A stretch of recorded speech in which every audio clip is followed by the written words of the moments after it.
Hi friends, welcome to Sneha Swad secret.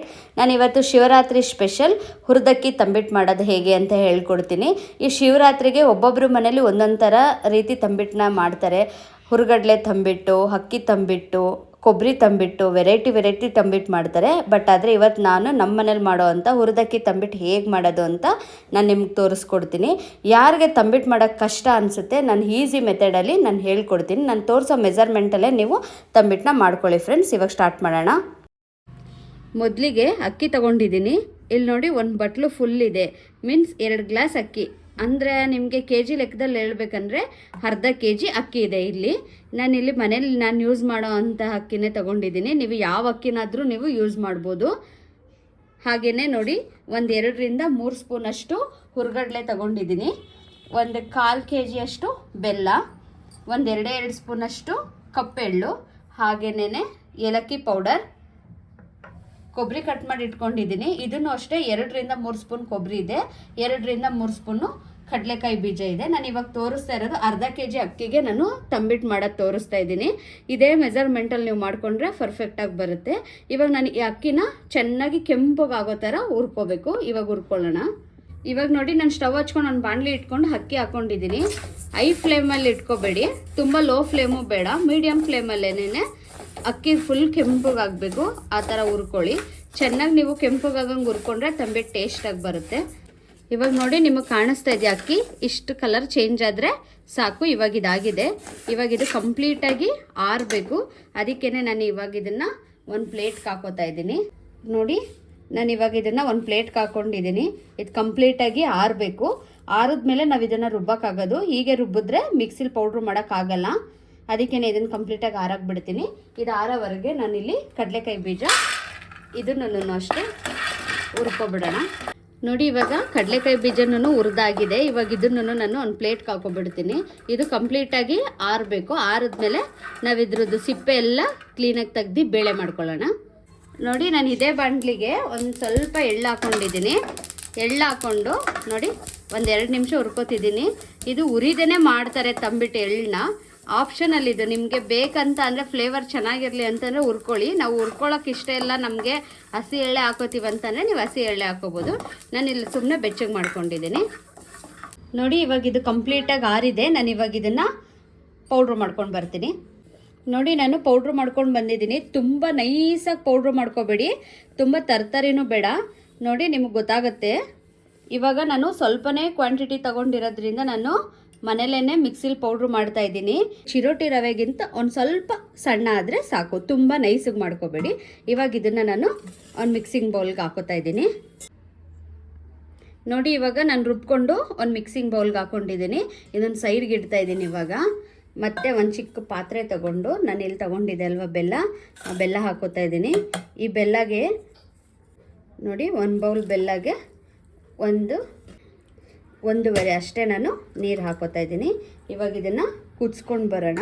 ಇದು ಯಾವುದೇ ಗಟ್ಟಿ ಪಾಕ, ನೀರು ಪಾಕ ಏನೂ ಆಗೋದು ಬೇಡ. ಒಂದು 2ರಿಂದ 3 ನಿಮಿಷ ಚೆನ್ನಾಗಿ ಕುದ್ರೆ ಸಾಕು. ನೋಡಿ, ನಾನು ಸ್ಟವ್ ಹಚ್ಚಿ ಇಟ್ಕೊಂಡಿದ್ದೀನಿ. ಇದು ಚೆನ್ನಾಗಿ ಕುದೀಲಿ. ಒಂದು 2ರಿಂದ 3 ನಿಮಿಷ ಕುದಿಬೇಕು. ಯಾವುದೇ ರೀತಿ ಇಷ್ಟು ನೀರು ಹಾಕಿರೋದ್ರಿಂದ ಇದು ಯಾವುದೇ ರೀತಿ ಪಾಕ ಬರಲ್ಲ. ಪಾಕ ಬಂತಂದರೆ ತಂಬಿಟ್ಟು ಏನಾಗ್ಬಿಡುತ್ತೆ, ಕಲ್ಲಾಗ್ಬಿಡುತ್ತೆ. ಹಾಗಾಗಿ 2ರಿಂದ 3 ನಿಮಿಷ ಕುದ್ರೆ ಸಾಕು. ನೋಡಿ, ಇದು ಕುದಿಯೋವರೆಗೆ ನಾನು ಈ ಅಕ್ಕಿ ಹಿಟ್ಟಿಗೆ ನೋಡಿ ಒಂದೊಂದೇ ಹಾಕೋತಾ ಹೋಗ್ತೀನಿ. ಎಳ್ಳು, ಕೊಬ್ಬರಿ ನೋಡಿ, ನಾನು ಆಮೇಲೆ ಹಾಕೋತೀನಿ. ಇವಾಗ ಇಷ್ಟು ಇಟ್ಕೊಂಡಿರ್ತೀನಿ, ಏನಾದರೂ ಜಾಸ್ತಿ ಆದರೆ ಅಂತ ಅಷ್ಟೇ. ಆಮೇಲೆ ನೋಡಿ ಹಾಕೋತೀನಿ. ಹುರುಗಡ್ಲೆ ಇದನ್ನು ಅಷ್ಟೇ, ಕಡಲೆಕಾಯಿ ಬೀಜ. ಇವಾಗ ಇದಿಷ್ಟಕ್ಕೆ ಏಲಕ್ಕಿ ಕಾಯಿ ಪೌಡರನ್ನು ಹಾಕೋತಾ ಇದ್ದೀನಿ. ನೋಡಿ, ಅರ್ಧ ಸ್ಪೂನ್ ಏಲಕ್ಕಿ ಕಾಯಿ ಪೌಡರ್ ಹಾಕ್ತಾಯಿದ್ದೀನಿ. ಇವಾಗ ಏಲಕ್ಕಿ ಕಾಯಿ ಪೌಡ್ರ್ ಹಾಕಿದ್ಮೇಲೆ ಸುಮ್ಮನೆ ಹೀಗೇ ಡ್ರೈ ಮಿಕ್ಸ್ ಮಾಡ್ಕೊಳ್ಳೋಣ. ನಿಮಗೆ ಗೊತ್ತಾಗುತ್ತೆ ಆವಾಗ ಇನ್ನೊಂದು ಸ್ವಲ್ಪ ಉಳಿದಿರೋ ಅಂಥ ಕೊಬ್ಬರಿ, ಕಡಲೆಕಾಯಿ ಬೀಜ ಅದು ಬೇಕಾಗುತ್ತಾ ಬೇಡವಾ ಅಂತ ಹೇಳ್ಬಿಟ್ಟು.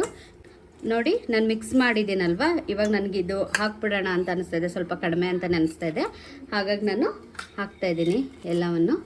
ನೋಡಿ, ಒಂದು 3-4 ನಿಮಿಷದಿಂದ ಇದು ಚೆನ್ನಾಗಿ ಕುದೀತಾ ಇದೆ. ಇವಾಗ ನಾನು ಸ್ಟವ್ ಆಫ್ ಮಾಡ್ಕೊಬಿಡ್ತೀನಿ. ಇವಾಗ ನೋಡಿ, ನಾನು ಸ್ಟವ್ ಆಫ್ ಮಾಡಿದ್ದೀನಲ್ವ, ಬೆಲ್ಲದಲ್ಲಿ ಏನಾದ್ರು ಕಲ್ಲು ಕಸ ಎಲ್ಲ ಇರುತ್ತೆ ಅಲ್ವಾ, ಹಾಗಾಗಿ ನಾನು ಒಂದು ಸ್ಟೇನರಲ್ಲಿ ಇದನ್ನು ಫಿಲ್ಟ್ರ್ ಮಾಡ್ಕೋತಾ ಇದ್ದೀನಿ. ಒಂದೇ ಸಲ ಹಾಕ್ಕೋಬೇಡಿ, ಒಂದು ಸ್ವಲ್ಪನೇ ಹಾಕ್ಕೊಂಡು ಮಿಕ್ಸ್ ಮಾಡಬೇಕು. ನಾನು ಇವಾಗ ತೋರಿಸ್ತೀನಿ ನಿಮಗೆ. ಒಂದು ಸ್ವಲ್ಪ ತೆಳುನೇ ಹಾಕ್ಕೊಳ್ಳಿ, ಯಾಕಂದರೆ ಅಕ್ಕಿ ಸ್ವಲ್ಪ ನಾವು ತರ್ತರಿ ರುಬ್ಕೊಂಡಿದ್ದೀವಲ್ವ, ಅಕ್ಕಿ ಸ್ವಲ್ಪ ಹಳ್ಳುತ್ತೆ, ಹಾಗಾಗಿ ಪಾಕ ಚೆನ್ನಾಗಿ ಕುಡಿಯುತ್ತೆ, ಅಬ್ಸರ್ವ್ ಆಗುತ್ತೆ. ಆಮೇಲೆ ನಿಮಗೆ ಗಟ್ಟಿ ಆಗಿಬಿಡುತ್ತೆ, ಹಾಗಾಗಿ ಸ್ವಲ್ಪನೇ ಹಾಕ್ಕೊಂಡು ಕಲಿಸ್ಕೊಳ್ಳಿ. ಇವಾಗ ನೋಡಿ ಇನ್ನೊಂದು ಸ್ವಲ್ಪ ಬೇಕು ಅನ್ನಿಸ್ತಾ ಇದೆ ಪಾಕ, ಹಾಗಾಗಿ ನಾನು ಇನ್ನೊಂದು ಸ್ವಲ್ಪ ಹಾಕೋತಾ ಇದ್ದೀನಿ.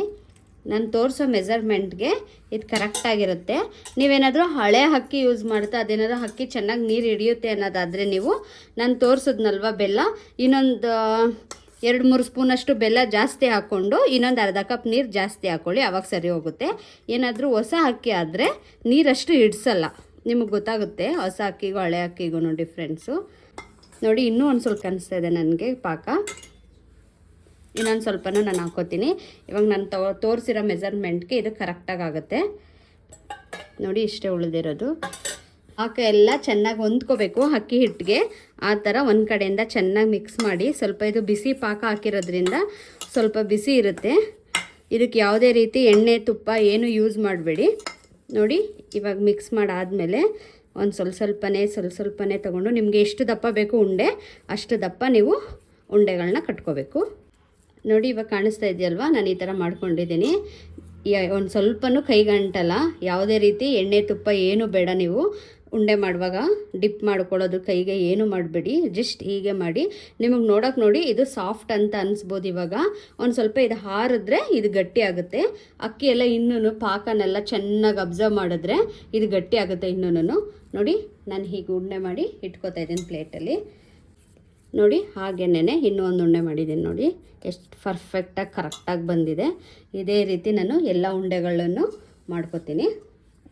ಇವಾಗ ನೋಡಿ ನಾನು ಎಲ್ಲ ಉಂಡೆಗಳನ್ನು ನೋಡಿ ಕ್ಲೀನಾಗಿ ಕಟ್ಟಿ ಇಟ್ಕೊಂಡಿದ್ದೀನಿ. ನಾನು ತಗೊಂಡಿರೋ ಅಂಥ ಅರ್ಧ kg ಅಕ್ಕಿಗೆ 13ರಿಂದ 14 ಉಂಡೆಗಳಾಗಿದೆ. ಇದು ಯಾವ ಥರ ಆಗುತ್ತೆ ಅಂತಂದರೆ ನಿಮ್ಮ ಅಳತೆ, ನೀವು ದಪ್ಪಕ್ಕೆ ಉಂಡೆಗಳನ್ನ ಕಟ್ಕೊಂಡ್ರೆ ಅದು ಸ್ವಲ್ಪ ಕಡಿಮೆ ಆಗುತ್ತೆ, ಸಣ್ಣ ಉಂಡೆ ಕಟ್ಕೊಂಡ್ರೆ ನಿಮಗೆ ಜಾಸ್ತಿ ಆಗುತ್ತೆ. ಇವಾಗ ನೋಡಿ ಎಷ್ಟು ಸೂಪರಾಗಿ ಕಾಣಿಸ್ತಾ ಇದೆ ಅಲ್ವ, ಪರ್ಫೆಕ್ಟಾಗಿ ಬಂದಿದೆ. ಸ್ವೀಟ್ ಅಂತೂ ಸೂಪರಾಗಿದೆ. ಒಂದ್ಸಲ ನೀವು ಮನೇಲಿ ಮಾಡಿಬಿಟ್ಟು ಟ್ರೈ ಮಾಡಿ ನೋಡಿ, ಟೇಸ್ಟ್ ಅಂತೂ ತುಂಬ ಇಷ್ಟ ಆಗುತ್ತೆ. ನಾನು ನಮ್ಮ ಮನೇಲಿ ಮಾಡೋ ಥರ ತಂಬಿಟ್ಟನ್ನ ತೋರಿಸ್ಕೊಟ್ಟಿದ್ದೀನಿ, ನಿಮ್ಮೆಲ್ರಿಗೂ ಇಷ್ಟ ಆಗುತ್ತೆ ಫ್ರೆಂಡ್ಸ್. ನೀವು ಒಂದ್ಸಲ ಮನೇಲಿ ಟ್ರೈ ಮಾಡಿ. ಹಾಗೇನೇ ಇನ್ನೂ ಯಾರು ನನ್ನ ಚಾನಲ್ಗೆ ಸಬ್ಸ್ಕ್ರೈಬ್ ಆಗಿಲ್ಲ ಬೇಗ ಸಬ್ಸ್ಕ್ರೈಬ್ ಆಗಿ. ಆಲ್ರೆಡಿ ಸಬ್ಸ್ಕ್ರೈಬ್ ಆಗಿರೋರು ಬೆಲ್ಲೈಕನ್ ಕ್ಲಿಕ್ ಮಾಡೋದು ಮರಿಬೇಡಿ ಫ್ರೆಂಡ್ಸ್. ನೀವು ಬೆಲ್ಲೈಕನ್ ಕ್ಲಿಕ್ ಮಾಡಿದ್ರೆ ನಂದು ಹೊಸ ವೀಡಿಯೋಸ್ದು ನೋಟಿಫಿಕೇಷನ್ ನಿಮಗೆ ಬರುತ್ತೆ, ನೀವೆಲ್ಲ ವೀಡಿಯೋಸು ವಾಚ್ ಮಾಡ್ಬೋದು. Bye friends.